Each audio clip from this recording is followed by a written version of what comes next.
So I think it took me about a month being a well trainer to actually realise what my job was. It was so foreign to me when my boss said, would you like to try being a well trainer? I was like, well, what's a well trainer?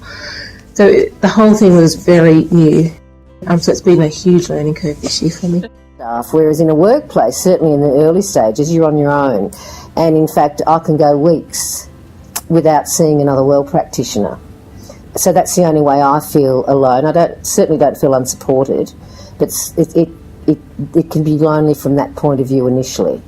You just got to have the confidence to get in there and say, "G'day, here, this is me, and this is what I'm here to do," and just get people on side, which isn't that hard to do, really. I think when I was working within the university or TAFE system, I thought I knew what a workplace was like, but in reality it's quite different for what I was thinking it was.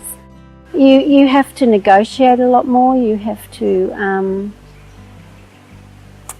convince people that this is a good thing, whereas where I was before, people just came to me. They were sent to me, and often reluctantly. I think there's you have to work to the application. You have to the funding application. You need to be aware of other stakeholders that don't exist in a classroom setting. You need to look at different styles of delivery. You feel, I think, a little bit out of your depth.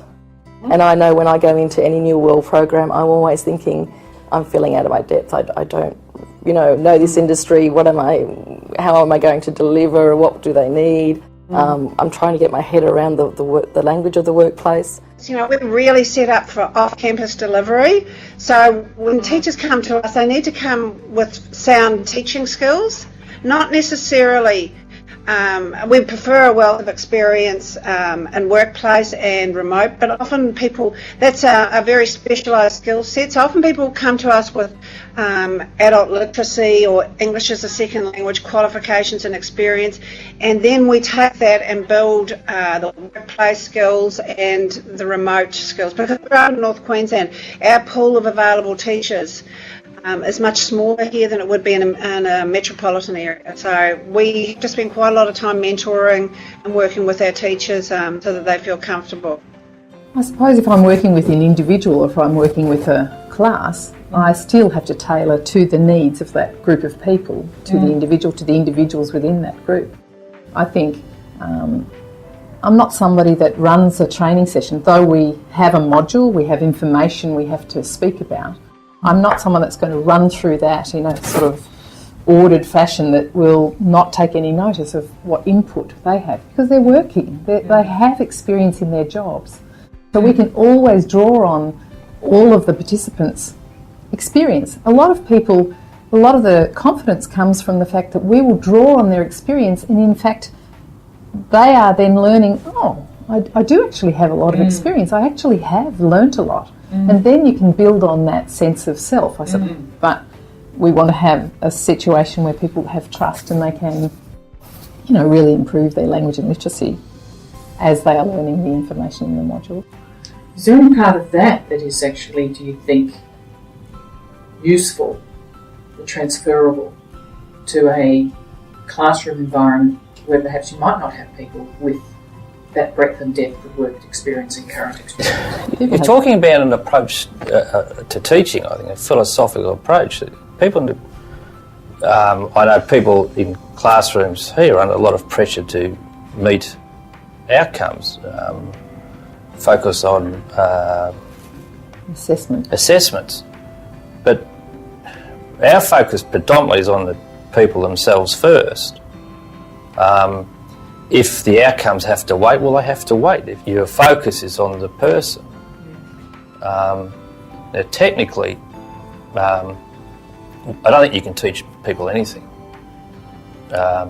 If you're a good teacher, I think you just create an environment where people learn themselves. And I suppose that's the essence of what we do.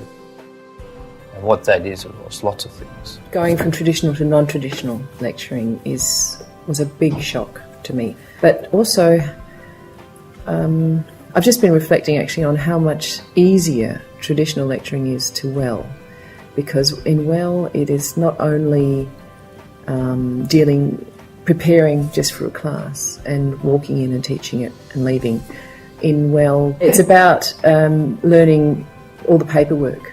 There's a huge amount of paperwork, which is enrolling students, enrolling every student at each session, then checking those and making up the role, and before that creating the role, before that finding out what the training needs are, and then scheduling, and all that is not really in the induction. You really have to realise that once you take on a project, you've got to think. So you're a marketer. You have to write the reports for well. You have to learn about that. I find it really easy to walk into a workplace where I don't know anyone and kind of make myself at home and feel comfortable and be able to relate to management and ask them the questions that are needed, and then to relate to staff and then provide training for them. I just find that challenging and fun and easy to do. So I think that's a skill that you need to have as a well trainer. It's not just teaching, but it's project managing. You need to be able to manage the project, to be able to work with the management in the workplace. I think if you're just a teacher and you can't relate to management, achieve what they want to achieve, then it's not going to work. If you're just so focused on what you want to deliver. I just know from my perspective, if I want a program to be successful, I have to be very careful of the type of person that I actually put in to deliver that program and to work with the organisation, because those people need to be. There's a list a mile long of the skills that people need. You need to be independent. You need to be flexible, self-directed. You need to show initiative. You need to keep burrowing away and finding information, because once you're there, often other people in the workplace are so busy. They haven't got time to be looking after you. You need to be big enough to look after yourself and to manage what they have paid for you to do. Business needs people to be able to work for them. I mean, you do communicate, negotiate and liaise with them to work out what is suitable, because they have to consider and be respectful of your needs as well.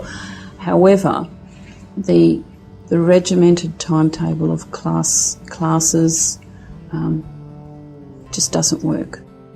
And particularly in the projects that we get, a lot of projects that are in places that are not necessarily where you can go and deliver week by week, where you've got to think of other methods, and other delivery formats that will work.